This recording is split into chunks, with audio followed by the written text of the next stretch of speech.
Ryobi's new 12-inch sliding compound miter saw. The model number is TSS120L. So to start off with, the saw comes pretty much assembled. All you have to do is take it out of the box, put in these extension wings. They just got one set screw each. Put on the dust bag back here and drop in the hold down and you're good to go.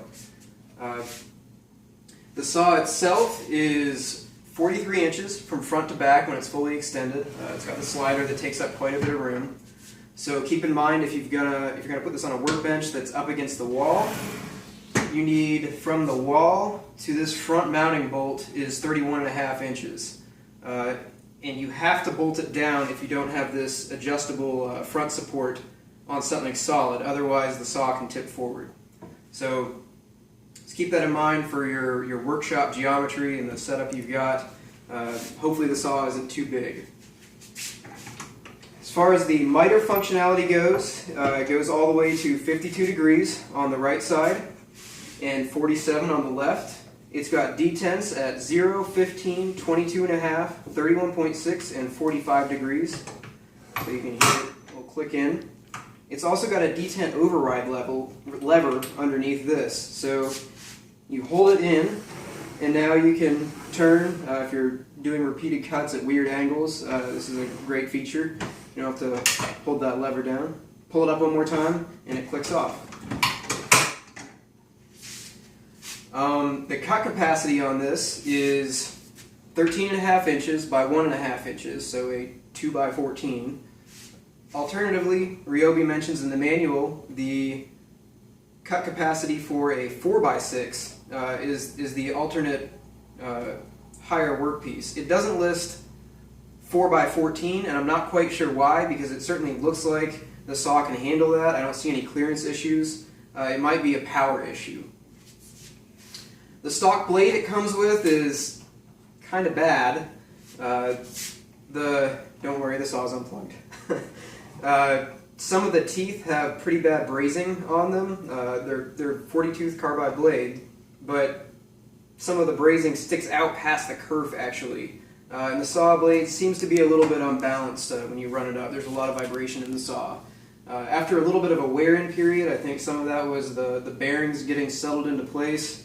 There's a little bit less vibration, but at first when I started the saw I thought there was something wrong with it. It was shaking so much. It's settled in after a little bit of use. As far as the bevel capacity goes, there's a knob back here. You can loosen that and slide the saw over. It goes 0 to 45, 1 degree markings. It's a single bevel.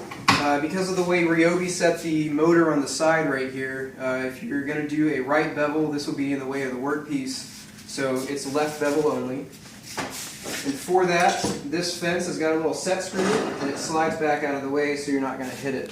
So it's not going to interfere or anything like that.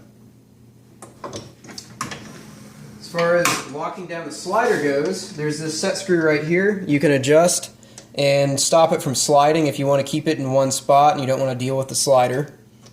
Generally I leave that off. And then on the other side here we have a dado adjustment. So it's a depth stop, and you can see this set screw comes down here and hits that depth stop and keeps you at a consistent depth, and to turn it off you just push it out of the way.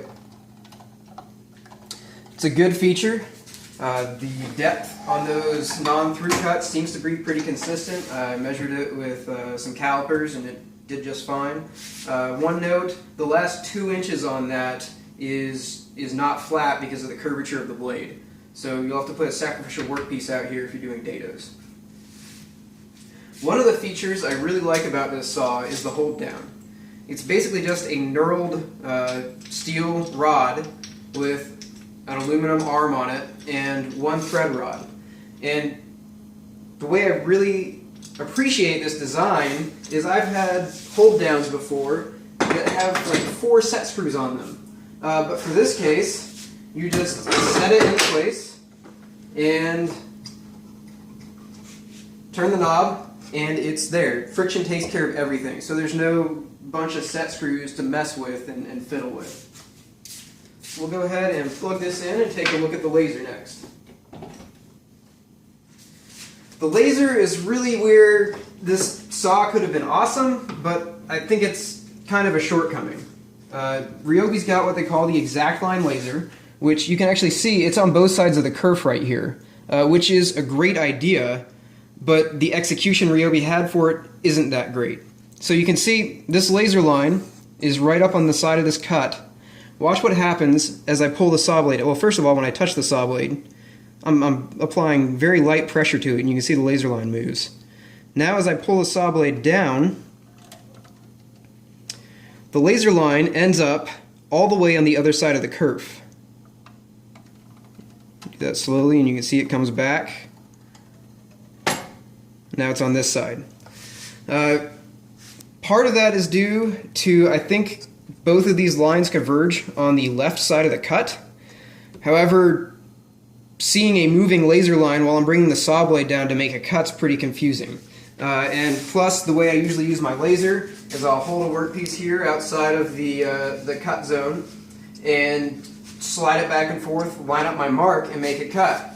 Well, I don't use the hold down normally if the workpiece is long enough to be safe. So if I'm doing flooring or crown molding or trim or something like that, I'm relying on that laser to tell me I'm still on track for getting the right cut. And when it moves like that, it's a big downside for me. So, great idea for the laser, but very poor execution. We'll go ahead and make a few cuts and see how it works.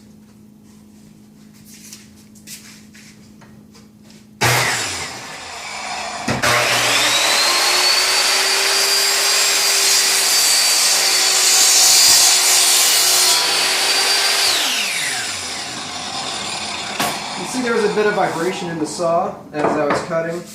And once again, that 40-tooth carbide blade isn't going to do much for reducing tear out. So you might want to get a nicer blade. The downside of that is a good blade can be $50 or $60. So if you're looking at a competitor saw that's $50 or $60 more expensive, keep in mind if they have a good stock blade, it might be the same trade-off. So we'll just cut a few pieces of ripped down 2x4.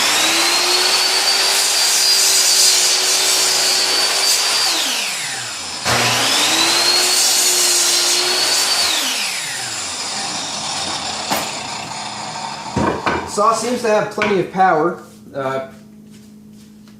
Pretty standard for a 12-inch saw. I think Ryobi really hit their price point they were looking for. This retails for $300. So it's one of the cheaper sliding compound miter saws, 12-inch miter saws out there. But really, if you're looking for something very precise, go with something maybe just a regular 12-inch miter saw, because on this 1x12 I did a few test cuts on. The blade says it's square. I took a combination square to it, both miter and bevel, and as far as I could tell it was square, but I think there's some slop in the rails, because by the time I got out to the edge, it was about a 1/16 out of square. So it doesn't sound like much. It's only 1/3 of a degree. However, if you're doing some, fine woodworking and you've got a 12-inch bevel like that or miter like that, you can end up with an 1/8 gap in it. So not okay for furniture, but if you're doing something like crown molding and you can paint and caulk it and hide all those little errors, this could work very well for you. Or if you're building a deck or framing and you don't need super sub-1/8 precision, this could work as well.